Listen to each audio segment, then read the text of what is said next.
sembunyi kuasa Allah. Kalaulah ditolong, saya juga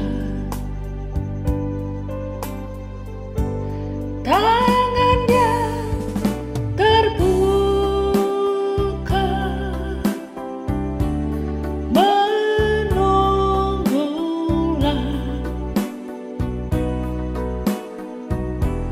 tak tersembunyi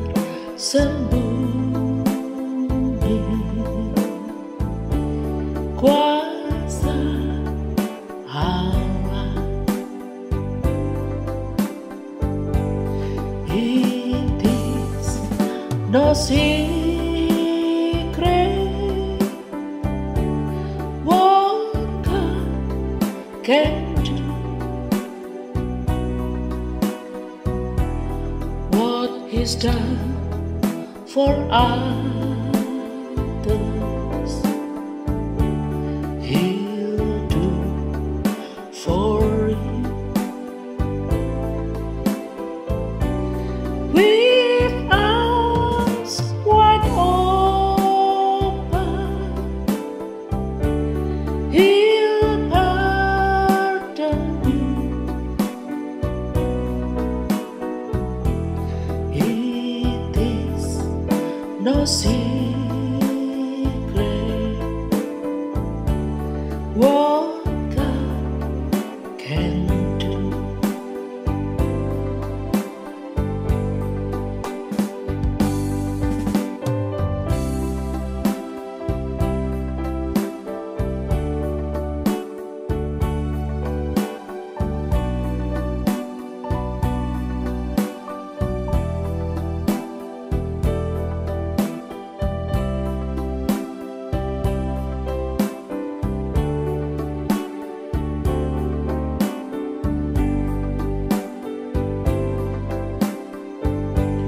Tangannya terbuka menunggulah,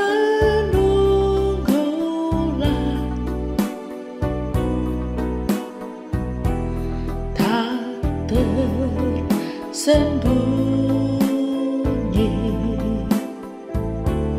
kuasa Allah. Tangannya terbuka menunggulah,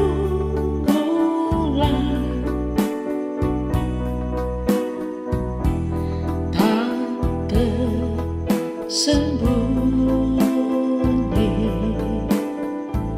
kuasa Allah. Tak tersembunyi kuasa Allah. It is no secret what God can do.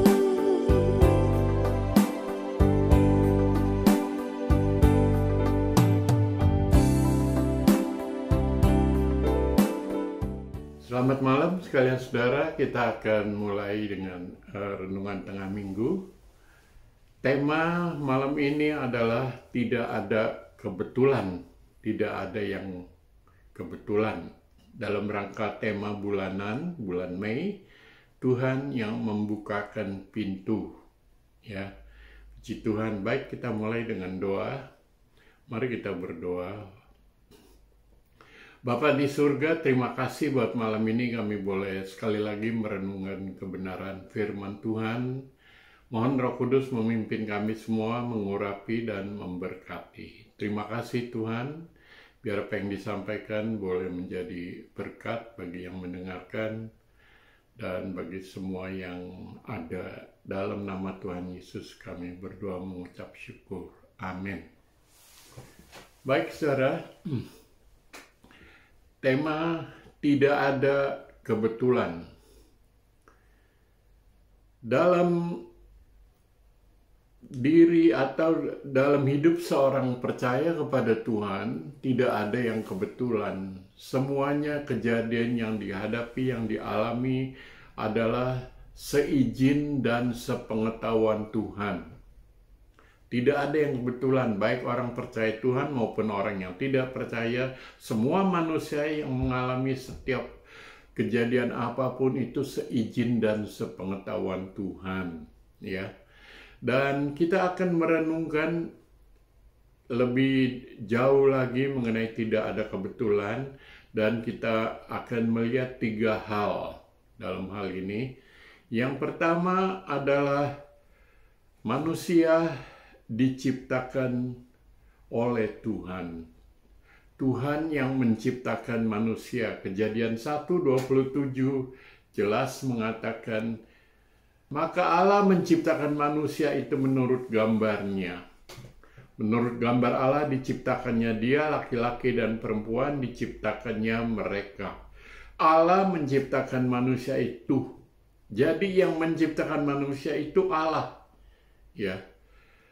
Karena Allah yang menciptakan manusia, maka Allah mengenal setiap detail dari keadaan manusia sampai ke dalam batin yang terdalam sekalipun Allah mengetahui dan mengenal dan sangat paham dengan keadaan manusia. Sebab itu saudara-saudara, tidak heran kalau Allah mengetahui dan seizin Tuhan kalau yang dihadapi oleh manusia kejadian-kejadian baik yang menyenangkan atau yang tidak menyenangkan, itu semua sepengetahuan dan seizin Tuhan, karena Tuhan yang menciptakan manusia, maka dia yang jauh lebih tahu. Ya, saya ambil contoh seorang yang menciptakan mobil misalnya.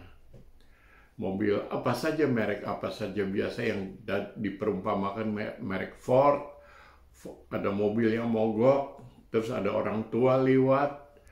Oh, dia tanya, boleh saya bantu? Lalu orang tua itu dia minggir, dia lihat mobil itu dibukakan kapnya, lalu dikutik-kutik sedikit, lalu coba di start, hidup lagi. Orang itu heran, kok pandai sekali orang ini.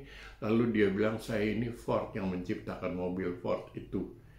Oh, itu baru manusia, apalagi Tuhan yang menciptakan manusia dalam kemahakuasaannya. Maka tidak ada kejadian apapun yang dialami manusia tanpa diketahui atau tanpa seizin Tuhan.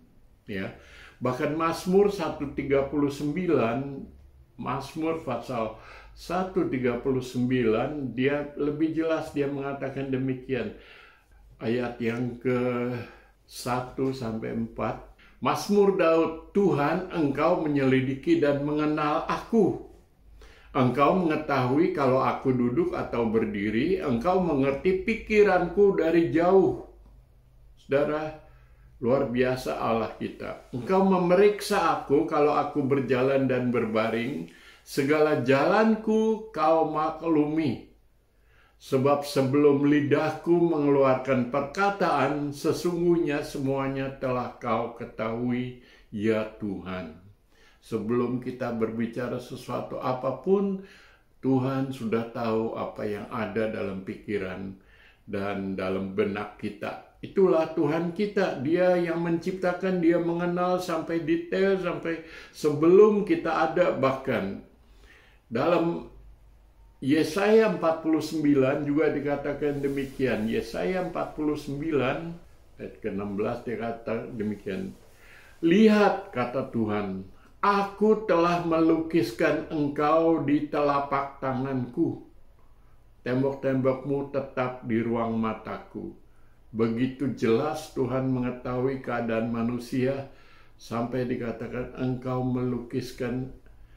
Aku melukiskan engkau, hai manusia. Seolah-olah Tuhan berkata demikian. Lihat, kata Tuhan, aku telah melukiskan engkau di telapak tanganku. Tembok-tembokmu tetap di ruang mataku. Manusia selalu di dalam pengawasan dan kasih Allah, ya, karena sampai dikatakan engkau kulukis di dalam telapak tanganku. Dan Ayub 42 ayat 2 dikatakan, kita nggak baca, cuma berbunyi demikian, rencana Tuhan tidak ada yang gagal terhadap manusia. Saudara, karena dia Allah, dia sanggup berbuat segala perkara, dia yang menciptakan manusia, maka Ayub berkata, rencana Tuhan tidak ada yang akan gagal. Sebab itu saudara-saudara, sebagai orang yang percaya kepada Tuhan, kita percaya bahwa tidak ada yang kebetulan yang kita hadapi, yang kita jalani, baik kejadian yang sukar, yang sulit, yang mudah, yang gampang, yang enak, yang tidak enak. Percaya kepada Tuhan, semua sepengetahuan dan seizin Tuhan. Hal yang kedua, ya. Tadi yang pertama Allah yang menciptakan manusia, hal yang kedua yaitu Allah mengasihi manusia sebagai ciptaannya. Sebagai ciptaan Allah sendiri, Allah sangat mengasihi manusia. Yesaya dalam kitab Yesaya pasal ke-43 ayat yang ke-4 dikatakan demikian, Yesaya 43 ayat ke-4, oleh karena engkau berharga di mataku, kata Tuhan, dan mulia, aku ini mengasihi engkau, maka aku memberikan manusia sebagai gantimu dan sebagainya. Ya, oleh karena engkau berharga di mataku dan mulia, aku ini mengasihi engkau. Luar biasa, saudara. Allah mengasihi manusia. Bahkan Allah menghargai, engkau berharga dan mulia, aku mengasihi engkau. Yohanes 3:16 kita tahu semua, oleh karena begitu besar kasih Allah akan isi dunia ini, yaitu manusia, sehingga Ia mengaruniakan anaknya yang tunggal, supaya barang siapa yang percaya kepadanya tidak binasa, tetapi beroleh hidup yang kekal. Saudara sekalian, kasih Allah tidak diragukan lagi terhadap manusia, terhadap kita, ya. Berharga, mulia, dikasihi, begitu besar kasih Allah. Kita lihat Mazmur 103 ayat yang ke-13. Seperti Bapa sayang kepada anak-anaknya, demikian Tuhan sayang kepada orang-orang yang takut akan Dia. Bapa sayang kepada anak-anaknya, demikian Tuhan mengasihi manusia. Ya, demikian Tuhan mengasihi umatnya, demikian Tuhan mengasihi orang yang percaya kepadanya, orang yang di dalam Tuhan. Seperti Bapa mengasihi anak-anaknya, demikian Tuhan mengasihi kita, ya, yang percaya kepadanya khususnya. Sebab itu saudara-saudara, masuklah ke dalam kasih Allah, jadilah anggota keluarga Allah, jadilah umat Allah, ya. Jangan kita berada di luar kelompok umat Allah, tapi kita ada masuk ke dalam kelompok yang mengenal Allah dan yang menerima Tuhan Yesus sebagai juru selamat kita. Karena Bapa, yaitu Tuhan kita, sangat mengasihi kita. Dalam Roma 5 ayat 8 dikatakan demikian, ketika kita masih berdosa, Kristus telah mati bagi kita. Luar biasa, saudara. Waktu kita masih berdosa, masih melawan Allah, Tuhan sudah mengasihi kita dan Dia rela mati di atas kayu salib. Sekalipun pada waktu kita belum mengenal, bahkan masih berbuat dosa, Tuhan telah mengasihi. Sebab itu ada satu ayat dalam Yakub 4:8, mendekatlah kepada Allah dan Ia akan mendekat kepadamu. Saudara, sebab itu sebagai orang yang percaya kepada Tuhan, kejadian apapun yang kita hadapi itu tidak kebetulan, sepengetahuan dan seizin Tuhan.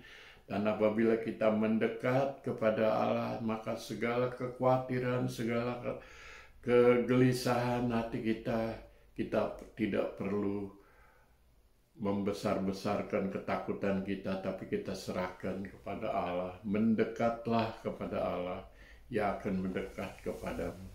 Karena Allah sangat mengasihi umatnya. Ya. Dan yang ketiga, yang terakhir. Tadi kita sudah lihat bagian pertama, yaitu Allah yang menciptakan manusia. Bagian kedua, Allah sangat mengasihi manusia ciptaannya. Dan yang ketiga adalah indah pada waktunya. Dalam Pengkhotbah pasal yang ketiga, Pengkhotbah pasal 3 ayat yang ke-11 dikata demikian, Ia membuat segala sesuatu indah pada waktunya. Segala sesuatu yang Tuhan katakan, firman Tuhan katakan, Ia yaitu Tuhan membuat segala sesuatu indah pada waktunya. Demikian janji Tuhan bagi umat yang percaya kepadanya. Sekalipun kejadian yang kita hadapi mungkin kelihatannya tidak indah kelihatannya. Tapi pegang firman Tuhan ini, Ia membuat segala sesuatu indah pada waktunya. Ya, Allah sudah. Yang pertama Allah yang menciptakan, yang kedua dikenal, dikasihi, disayang, dan pada akhirnya Allah akan membawa segala sesuatu itu menjadi indah pada waktunya oleh karena rencana Allah yang luar biasa. Yeremia 29 ayat ke-11. Dia berkata demikian, sebab aku ini, kata Tuhan, mengetahui rancangan-rancangan apa yang ada padaku mengenai kamu. Demikianlah firman Tuhan, yaitu rancangan damai sejahtera dan bukan rancangan-rancangan kecelakaan. Untuk memberikan kepadamu hari depan yang penuh harapan. Saudara, indah pada waktunya Tuhan akan memberi hari depan yang penuh harapan. Ya, hari depan yang penuh dengan damai sejahtera, bukan rancangan kecelakaan, tapi Allah memberikan hari depan yang penuh harapan. Sebab itu saudara-saudara yang percaya kepada Tuhan, mendekatlah selalu kepada Tuhan.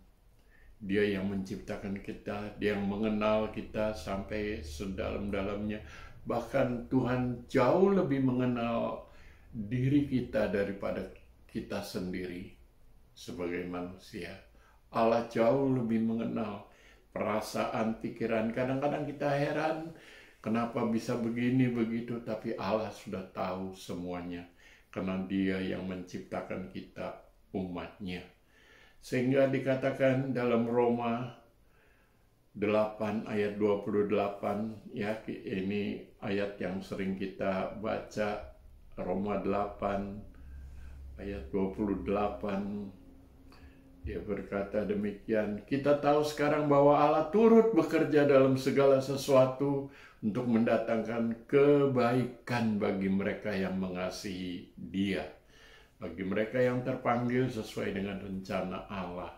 Saudara, Allah merencanakan kita menjadi umatnya yang mengasihi Dia, dan Allah mengatur segala sesuatu kejadian yang menimpa kita. Seperti Ayub, ya, iblis mencoba merencanakan yang buruk-buruk, tapi Allah merencanakan yang hari depan yang penuh bahagia, ya, hari depan yang penuh harapan.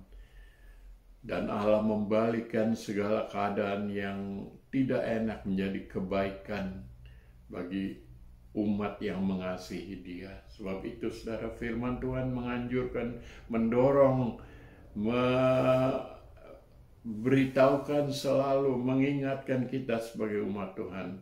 jangan menjauh dari Tuhan, mendekatlah kepada Tuhan, ya. Dan sekalipun keadaan kejadian yang kita alami mungkin tidak seperti yang kita harapkan pada mulanya, tetapi percayalah bahwa Allah turut bekerja dalam segala sesuatu, sehingga pada akhirnya akan sampai kepada masa yang indah pada waktunya dibuat oleh Tuhan, ya. Puji Tuhan, saudara-saudara. Satu ayat yang terakhir saya bacakan bagi saudara dalam 1 Samuel 12 ayat ke-24. Hanya takutlah akan Tuhan dan setialah beribadah kepadanya dengan segenap hatimu. Sebab ketahuilah betapa besarnya hal-hal yang dilakukannya di antara kamu. Ya, puji Tuhan. Takutlah akan Tuhan. Setialah beribadah kepadanya dengan segenap hatimu. Betapa besarnya hal-hal yang Tuhan lakukan di antara kamu, di antara kita. Puji Tuhan. Amin. Firman Tuhan sampai di sini, mari kita berdoa. Bapa di surga, firman-Mu telah disampaikan, biar Roh Kudus yang akan menyempurnakan berbicara dalam hati kita semua. Terima kasih Tuhan, dalam nama Tuhan Yesus kami berdoa. Amin. Tangannya terbuka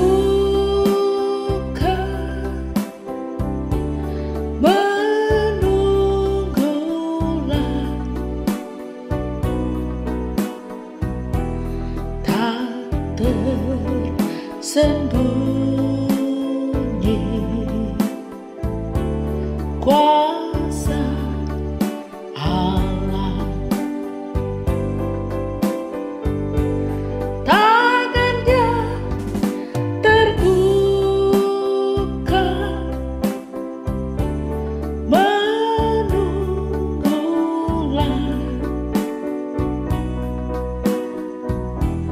tak tersembunyi kuasa Allah. Tak tersembunyi kuasa Allah. It is no secret